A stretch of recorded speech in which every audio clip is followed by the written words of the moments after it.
What if college football started over and drafted 5 brand new power conferences starting today? So here's the setup. We've got like 70 teams to my left. 50 of those teams will be picked on our 10-round draft. That will create the new Power 5 for college football. Now, of course, strategies will come about throughout the draft, but none of these teams that you see up top, those different colored boxes, are tied to any region, are tied to any strategy from the start. It's just the pick slots, and we'll go from there. It's going to be a 10-round snake draft, meaning that when we get to the purple box, they will pick twice, and when we get back to the red box, they will pick twice. So there's a little bit of balance to it, but other than that, it's purely what makes the most sense at the time of the pick. Now, this is not just me going off what teams I like best. There are specific things that I'm working off of. Viewership is what I generally work off of because a lot of these conference deals are tied to media deals. They also have college football revenue on a given basis, on a year-to-year basis, projections for how much a college football team would sell for if it was a professional team,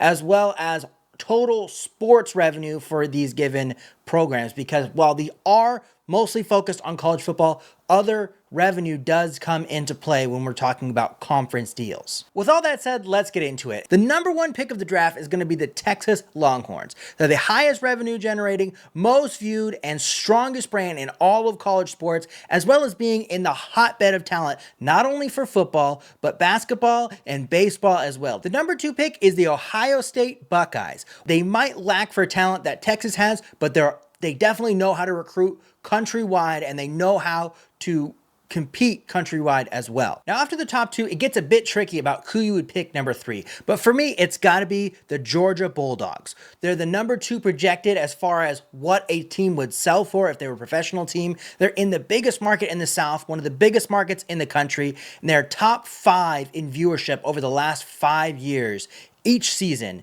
for college football. That makes them a great pick for number 3 and a great starter for a conference, especially if you're going to go with a Southern-focused strategy. The number 4 pick is going to be the Notre Dame Fighting Irish. Now, Notre Dame is obviously probably the strongest college football brand next to the Texas Longhorns, and probably for some old-timers, the strongest overall, as well as just being one of the highest revenue generating programs in the country and one of the most successful college football programs in the history of the sport. So the number 5 conference gets a huge advantage here by being able to pick 2 straight teams. And I think that they're going to have the most interesting strategy because they're going to start with the Alabama Crimson Tide.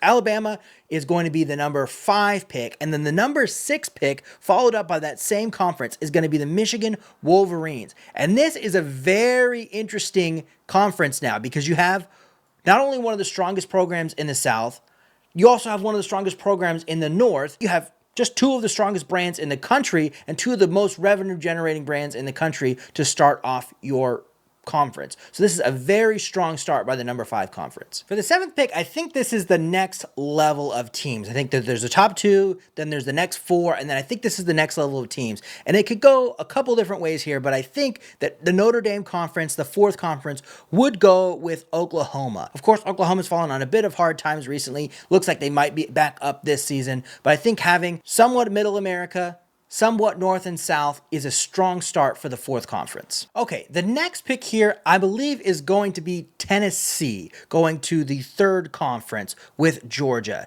And I think that there might be different picks if the first pick wasn't Georgia. But I do think that there's probably a couple SEC teams, including LSU and maybe Florida in the mix here. And I think the thing that puts Tennessee over the top is their success in basketball recently and the fact that they've stayed very relevant in the viewership conversation, in the revenue generating conversation, even when their team, the college football team, hasn't really been that relevant in the national conversation prior to the last couple seasons. So that shows that their brand is strong, their viewership base is strong, regardless of what the team goes through. That's what's going to make them the 8th pick going to the 3rd conference. The next pick going to the 2nd conference is going to be LSU, going to join Ohio State in the 2nd conference. Again, a north-south compilation that they've got going on here. LSU has been very successful in football this last 2 decades, as well as been very successful in baseball and have had some good basketball teams over the years as well. Very strong brand as far as college sports, so that's going to be a great addition to Ohio State's conference. Okay, we're back to our first conference here with the Turn. I think that Penn State may have slipped a little bit from what I originally thought,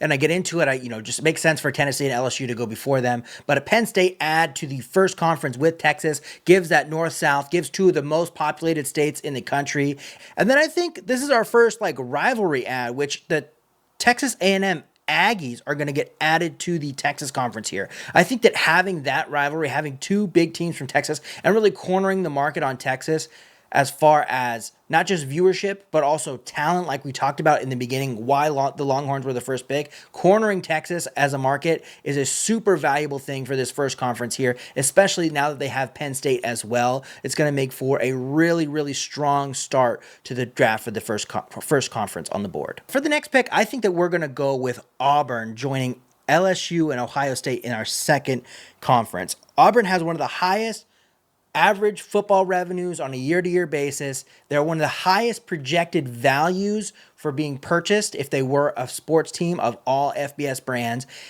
And they have one of the highest viewerships in the country year in and year out, even though they've fallen on hard times over the last couple seasons. Okay, and then the follow-up to that pick has to be Florida.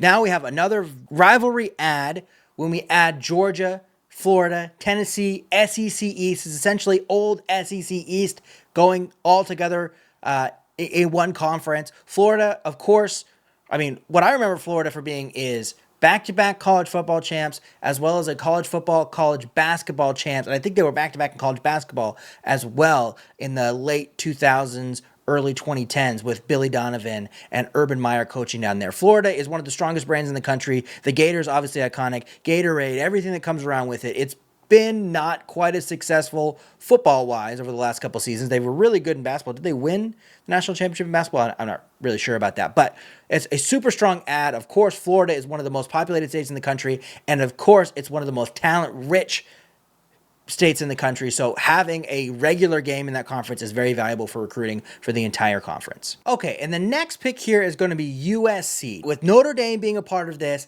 I believe that having another private school in this conference and having the classic Notre Dame-USC rivalry, as well as the location in LA, that is going to be the pick here. Okay, we're back with our fifth conference, and we're going to go with a nationwide strategy for this conference here. So the first pick for their 2 picks here on the turn is going to be Oregon, the strongest remaining brand, I believe, on the board, probably by a long shot as far as brand is concerned. Of course, it's a little bit of a smaller market being Oregon, being Eugene, but they add the West Coast. They are a heavily invested in program, strong ties with Nike, which I believe that Alabama and Michigan are also Nike teams. Michigan, I believe, is a Jordan team specifically. So we have a strong apparel and shoe brand alliance that we have going on here, as well as adding in the West Coast. Okay, and continuing with the nationwide, the Nike kick, everything, we're going to include the Florida State Seminoles in this 5th conference here. I think this 5th conference is the most interesting of all 5 so far. Alabama, Michigan, Oregon, Florida State is a very interesting first 4 teams in the conference. We'll see who they get when they come back, but this 2-pick in a row thing has worked out well for the 5th conference. Okay, so we reached over a couple teams as far as value to get Florida, but again, there's a little bit of a strategy, nationwide strategy, getting that Florida State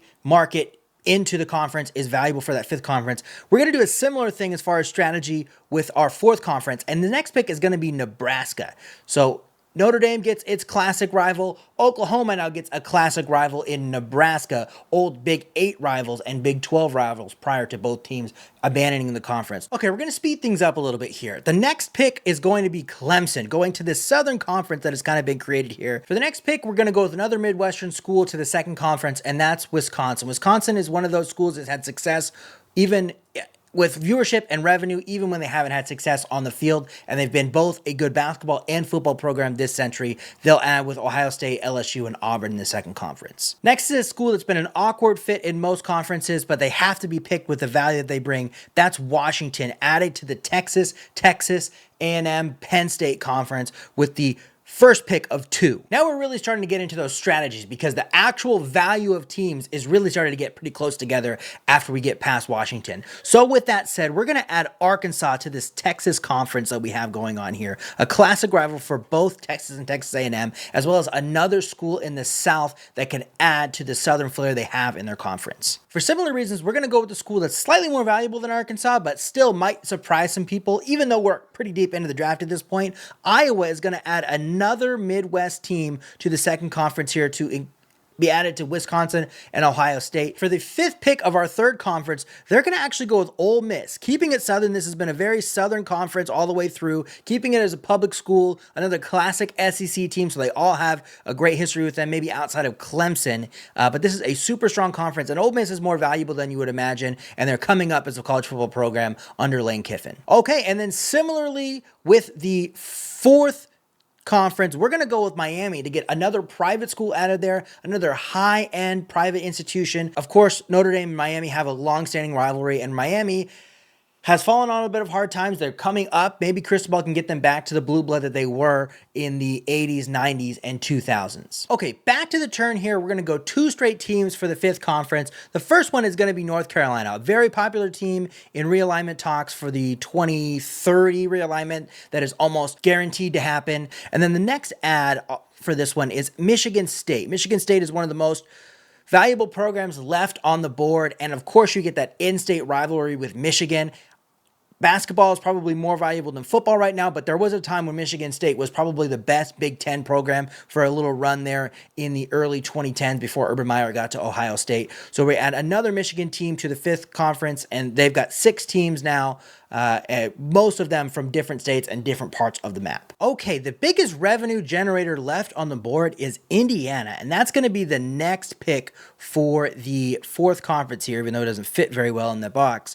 Indiana, of course, has had a very great renaissance in their football program. Maybe not even a renaissance. They've never had a great football program, and they have one now. Indiana is a classic basketball program and a great ad for the 4th conference. The next pick is going to be Virginia for our Southern Conference here. Now, I know that Virginia is not one of the top football programs, but if you look at realignment talks, if you look at revenue generation, if you look at the market that they hold, Virginia is very valuable to a conference, especially a Southern Conference, getting up into that DC market, that Virginia-Baltimore market. That's going to be the next pick for the Georgia Southern Conference that we have going on. Now, the next pick might also get a weird look from you, but it's going to be Kentucky going to our 2nd conference here. Now, Kentucky might not be the most successful college football program as far as wins, but they're a great revenue generator. They have a great college basketball program. They're one of the only teams left on the board that have every single season in the last 4 seasons have accounted for 1 million viewers or more in each of their games. And we go to the turn here, and it gets a little interesting at this point. So we're going to go with South Carolina to our 1st conference.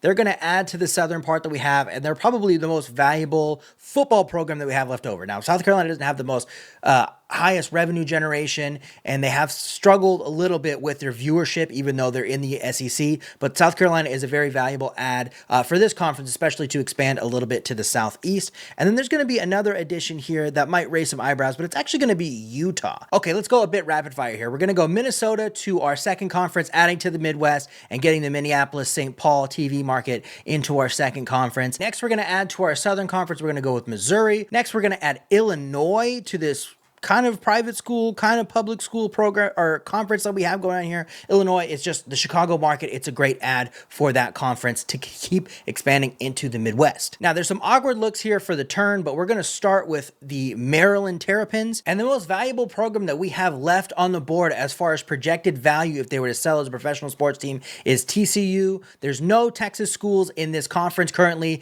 that'll add to their nationwide flair getting into the Southwest. And TCU has been good in football for quite a few years now, even going back to their years in the Mountain West. Okay, now we're going to keep adding teams with high viewership. So we're going to add the only team left, I believe, that has over 1 million viewers in each of the last 4 seasons in every single one of their games. That's Oklahoma State. Add them in with Oklahoma. Maybe you question why you want Oklahoma, Oklahoma State, and Nebraska all in one conference. The viewership numbers bear it out. They're all valuable teams with and without each other, and this makes for a great add to this conference. Next, for our Southern Conference, they're going to go ahead and add Louisville. Louisville, of course, has been a power program for probably shorter than most of the other teams we have here, maybe outside of TCU and Utah, but they are a very strong football brand. They are a high revenue generator, and they're good in basketball as well. So we'll add them to the Southern Conference with them being from Kentucky. With the programs left on the board, the one that makes the most sense for our second conference is Mississippi State, adding another Southern team. Of course, they're an SEC school, so they have high viewership numbers. They're one of the worst viewership numbers in the SEC, but still, compared to the rest they have on the board, that is a great pick for the second conference. Now on the turn here, we're going to go with two Southwestern schools, two current Big 12 schools. The first one is going to be Arizona. Of course, there's going to be questions about their football program, but they have great revenue numbers. They're one of the strongest basketball schools in the country for the last 30, 40 years at this point. And we're going to add another basketball school to that, and that's Kansas. Again, great viewership numbers. Maybe their football program isn't the strongest, but as far as regional and adding in some Southwestern teams to the Texas conference that we have here, those are some really smart adds. Okay, next. I think that our second conference here is going to want to dip their toes in Texas. They're going to go after Texas Tech. Texas Tech maybe hadn't had the strongest appeal for a long time, but they have a lot of money entering their program now. This is more of a projection pick for the second conference because they do have really strong programs already. And if Texas Tech can pull it up and give them the Texas market, somewhere in the Texas market, that could be a really valuable ad for them in the future. Okay, our next conference might have a bit of an aversion to taking Georgia Tech, which I think might be the smart next ad for them. But Georgia has shown a willingness to stay away from Georgia Tech, to not get in and on their viewership. So we're going to actually go ahead and take West Virginia here. Still a nominally southern state, adds to the Louisville, Virginia kind of north-southern area they have, as well as Missouri, and is another strong program, strong revenue generator, and one of the highest viewership number teams that we have left as far as football. Okay, this one is an obvious next ad. It's going to be Stanford, obviously classic rivals of USC and Notre Dame. One of the strongest programs as far as all sports, even though they've had struggles with their main, football and basketball, but they have had strong football programs in the past, and they're one of the strongest brands in the country. Okay, last two picks for our fifth nationwide conference here, and I think they're going to go with number one, Colorado, to get a little bit of the mountain flair, and then Georgia Tech. They want to get that Atlanta market. Georgia Tech has had a strong program, and they're going to round out this nationwide conference. A very weird combination that we have going on in this fifth conference here, but I think it's a strong pick to finish off with Georgia Tech. Okay, last pick that we have here in the private school conference, we're going to go ahead and put Duke in there. I know there's not all private schools, but I think Duke makes sense for them to get a little bit further south into that North Carolina market and add another strong private school basketball and good football program into that conference for their last pick. Okay, and our Southern Conference is going to creep into Texas with Baylor. Baylor is probably one of the stronger brands still left on the board, and they have a lot of money that can go into that program. SMU might be a pick there, but I think Baylor is historically the stronger program of those two Texas schools there. For the final pick for our second conference, they're actually going to go with UCLA. UCLA is kind of the strongest program left on the board. Interestingly, they have a good basketball program and they have really strong numbers being in LA. Maybe they wouldn't have made it this far down the board, but I do think that UCLA would not leave this draft unpicked in the top 50. And finally, our Southwest Conference is going to finish up by taking Arizona State with the last pick. I know they have two Arizona schools, but there's a lot of people in Arizona, a lot of students in those two Arizona schools. So I think it's still a valuable pick, and they have a strong Southwestern identity centered around Texas that works for that program. So there you have it. We have our Southwestern Conference with Texas, Penn State, Texas A&M, Washington, Arkansas, South Carolina, Utah, Arizona, Kansas, and Arizona State. We have our Midwest Conference with Ohio State, LSU, Auburn, Wisconsin, Iowa, Kentucky, Minnesota, Mississippi State, Texas Tech, and UCLA. Our Southern Conference with Georgia, Tennessee, Florida, Clemson, Ole Miss, Vanderbilt, Missouri, Louisville, West Virginia, and Baylor. Our Private School Conference with Notre Dame, Oklahoma, USC, Nebraska, Miami, Indiana, Illinois, OSU, Oklahoma State, Stanford, and Duke. And our All-American Conference with Alabama, Michigan, Oregon, Florida State, North Carolina, Michigan State, Maryland, TCU, Colorado, and Georgia Tech. Which one do you think is the best, and which one do you think is the worst? Either way, thanks for watching that video. Make sure that you like and subscribe and hype the video. Help me as a small content creator to get on the leaderboard of 1,000 to 100,000 subscriber channels. And if you made it this far, make sure you leave a comment and let me know what you think. Of course, which is the best conference, which is the worst, and then which teams got left out that you think would make it into the top 50, and maybe which teams were drafted that you don't think would make it in there. If you want to watch more of my videos, I do have those for you. I have my most recent video that I did here, which is the Perfect Power 6. It's a BCS CFP era combination. I put a new playoff format in there as well, so make sure you check that out. I got my most popular video up here, which is my Perfect Power 5 video, which I did a few months ago. Check that one out if you like the conference videos. Other than that, I got my subscribe link on this side, and we'll check you next time. See ya!